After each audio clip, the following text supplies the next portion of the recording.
Hey, everybody, it's Aslan Hajivandi alongside Michael Langston, recruiting analyst for Warchant.com, the ultimate Seminoles sports source. It's only $29.99 to get full premium access to Warchant.com, which includes access to Michael Langston at all times of the day over on the premium recruiting board.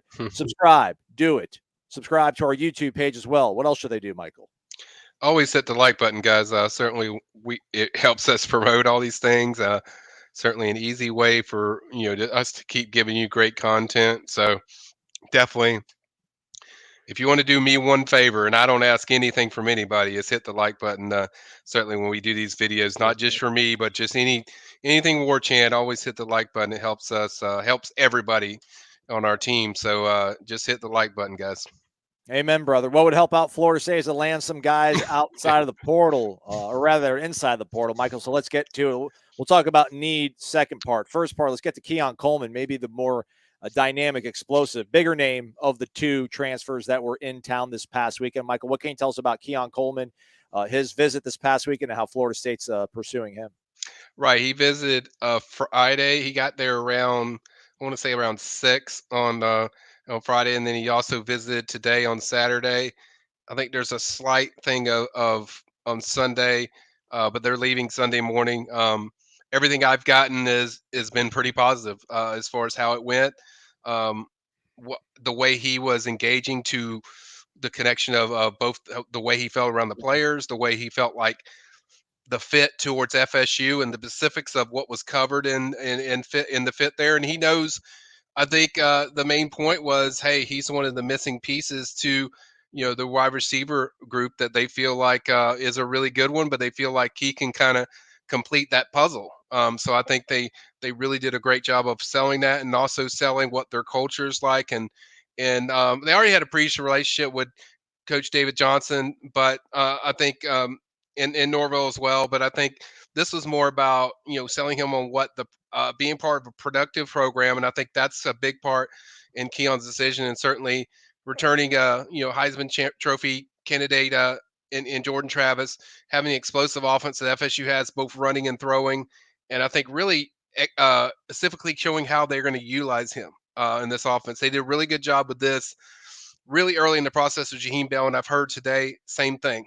They did a really good job just positioning what he's going to do and how he feels, and being very direct about what Norvell expects from his players. So it was very direct and honest. And the thing I got from Keon's family, Keon sources around Keon was they were very direct about what they want and what they expect from players. So I think this directness and genuineness really hit the whole weekend off. And the feeling I get coming out of the visit is FSU feels like they did everything that they wanted to accomplish. Now we wait on the decision or wait what's next as far as upcoming visits. To me, as far as I know right now, there's no other visits that I've heard. But we'll keep our ears to the ground and see if there's anything there. And I'll also have some notes later, maybe a little follow ups on the visit on Keon and the other transfer in Jaylen Key. LSU's in the mix. Has he visited anywhere prior to Florida State, or is Florida State the first place he visited, the only place he's visited so far? Florida State's the only visit he's taken and the only visit that's planned that I know of. Okay. Very well then. Let's move along then to perhaps the more pressing need for Florida State. Yeah. Not perhaps, it's the more pressing need for Florida State, and that's getting a safety. Jaylen Key has already visited 2 SEC programs. There's plans to maybe go see a couple other programs. Do you think Florida State did enough this weekend to maybe convince him to not go elsewhere and shut it down and come back home, Michael? I think this weekend we kind of touched on this. I think on the recruiting chat a while back that I would not be surprised if he wasn't going to take the Oregon and the Ohio State visit. He's no longer going to take those visits. He's visiting FSU and then he's visiting Alabama, and I think that's it. And then he said he's going to make a decision. I think it's FSU or Alabama. That's the feeling I get because FSU. And I will say this: like a lot of fans are freaking out, he's going back to Alabama. But here's the thing: he's visited FSU numerous times. This is a local kid that's from FSU. This is really he got what he needed out of FSU, which is the really detailed official visit. And this is the first time Jaylen's cut his list down after visiting a school. He didn't cut his list down when he visited Alabama. He didn't cut his list down when he visited Ole Miss. He cut his list down after seeing FSU. So that tells you that's certainly a positive development with FSU. But at the same time, I think Alabama is certainly a factor in the race.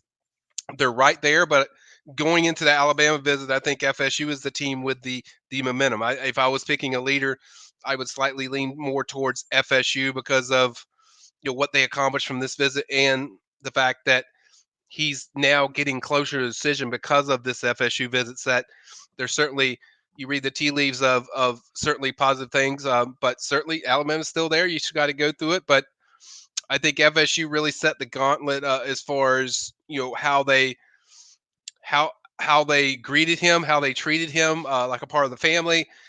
He really loved the energy from the FSU staff, and um, he really liked how FSU is going to utilize him. And I think another factor that people don't talk enough about is like at Alabama, yeah, you're a really good player, you can go in there, but there's no guarantee that you're going to be the starter or even get high level playing time. At FSU, I think he will get a lot of high level playing time because there's a weakness as far as veteran players. So get a guy that's productive like Jaylen, be closer to home, and it's easier. I think an easier way to get on the field more so at FSU than it would be Alabama from my perspective. But it really just depends on if FSU's done enough to win over and beat out Alabama. But I think they did everything they were searching and seeking to accomplish, where they showed him the fit, they showed him the culture, they showed he was around a lot of players this weekend too, so he could kind of see the coach and player relationship and if it fits his personality and his mindset. And he certainly gave off the indication it definitely did when we interviewed him after the visit. So I think it's right there, and now we just have to wait and see if they've done enough to get over that Alabama visit. I don't want to get too cocky. I was talking to Corey on the podcast about this. Yeah. It just feels like, man, when Florida State really wants somebody in the portal, man, they figure it out. But this might be the biggest test to date because Alabama lost two of their safeties. I think maybe their Right. top three to the NFL draft. So, like, this might be a real true test. But, I mean, as we sit here and talk about this, Michael, like, I don't want to put words in your mouth, but just, the feeling is like when Florida State needs something out of the portal, man, they can make it happen. And so long as they didn't shoot themselves in the foot, like they probably, I would imagine, maybe even ahead of Alabama as we sit here and kind of think about where he's going I to think so. I think so going into that I mean, 'cause like I said, he didn't trim his visit until he went to FSU. So that tells you the impact that FSU had on him. And I think it's significant because he was going to go to Oregon. He's going to go to Ohio State. I don't think that's going to happen. I think it's just, I think here's my takeaway.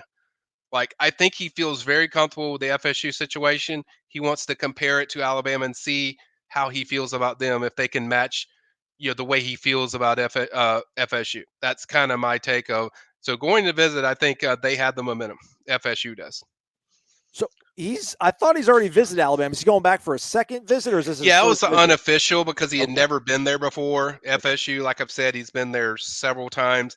And so that was like his first visit to just briefly check out Alabama. Now this is more of an official visit, and it's kind of tells you that we're near the end. He told me he's going to decide in like mid-May. So I think probably after this visit, he'll take some time, take a week off, and break out and everything. You see what's best for him. But like I said, going into that visit, I think FSU has the most momentum with him. But Alabama's right there. I'm not discrediting them because they're really good, and certainly they lost some safety. So this will be the biggest test, as you alluded to, Aslan. So we just have to see. But I know going into this trip, I feel comfortable and confident, at least saying that FSU has the momentum in the recruitment. All right. Let's keep it with defensive backs, but maybe look further down the road. 5-star plus is a new designation used by On3 to really label and identify elite recruits for the 2024 class. KJ Boland's in the mix there. Now apparently Florida State really truly might be in the mix for the 5-star plus athlete out of Buford, Michael. Yep, they are. He grew up a big fan of FSU, so he certainly is very familiar with what they do. He visited early in the spring. Wouldn't tell us like FSU is definitely getting an official visit, and then later, as things went on for the visit, as weeks went on, I've heard like he's mentioned FSU a lot more. I think Auburn's a big player. I think obviously Georgia is, because that's the team that most people feel that he ends up at, including myself currently. But I think FSU will get an official visit. He told me that straightforward. Text me and let me know, like, FSU will get an official visit. They're just working on the date. So it's a big deal. And we've seen what FSU does on official visits. Like, they're very unique of how they present their product and their program compared to other programs where a lot of it's focused on the productivity as far as the program, what they do, or some kind of connection that the player might have with that university. I think FSU, it's very direct, like, this is what it is, but also very personable of where you can see, like, the brotherhood and the culture and what it's like, and then also they share just where the program is heading, which is kind of similar to other schools. But I think the uniqueness is how direct the coaching staff is as far as with these kids, and then just the players seeing the coaches player relationship is a lot different than a lot of places. It's a lot of, everyone says, like, hey, this place is like a brotherhood, but when you go to FSU, and this goes for just about every recruit that's there, you really sense that from recruits. Like, they're saying it's real. So I think FSU uses a very unique approach with the relationships, but also where they're trending up as a program. So I think they've done a great job with KJ just building it. They're probably, I would say, third for him right now, behind Georgia and probably Auburn. I think Clemson's also in there, and then Ohio State as well. But I think they're certainly made a big impression, and that's why I think they're getting an official visit, because there's a comfort level he has with FSU that makes him feel good. I don't think it's just because, hey, I grew up a fan of that team. I think he really likes what he's seeing with the development of the program. Before we let you go, Michael, it's May. May on, May 7th to be exact. Yeah. So May 12th, somebody going to come hang out, come maybe move to Tallahassee. I will be at Moore on May 12th, Friday. I'm expecting the arrival of a guy that probably people don't think exists, in Destyn Hill, wide receiver, 2021 class, 4-star wide receiver. He's expected to be there May 12th, from what I've heard of checking this week with a couple of FSU contacts, that he is expected to be there May 12th. Now, he could have already gone through the early processes of enrollment, but I think that's kind of something, if they do, they're keeping it kind of quiet as far as doing it. But he is supposed to be there presently in person on May 12th. So that's what I expect. And certainly I'll be up there. Matt will be up there. So there's several visitors for next weekend. Kylan Fox is coming back over for a visit. That's a 4-star target at tight end that they're looking at. 5-star tight end Landon Thomas is going to be back. That's an FSU commitment now. So I think there's going to be several visitors next weekend, probably around 5 or 6, maybe more, they're coming in for a visit. So got a lot going on. I'll cover that more later this week of who's coming, and then kind of what to look for.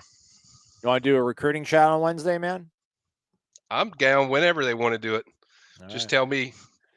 He works hard. Hit the thumbs up for just him. Give Michael, me the date. I'll be there. Man. We appreciate it. Yeah. Just give me a date. I'll be there. So, yeah, let's do it.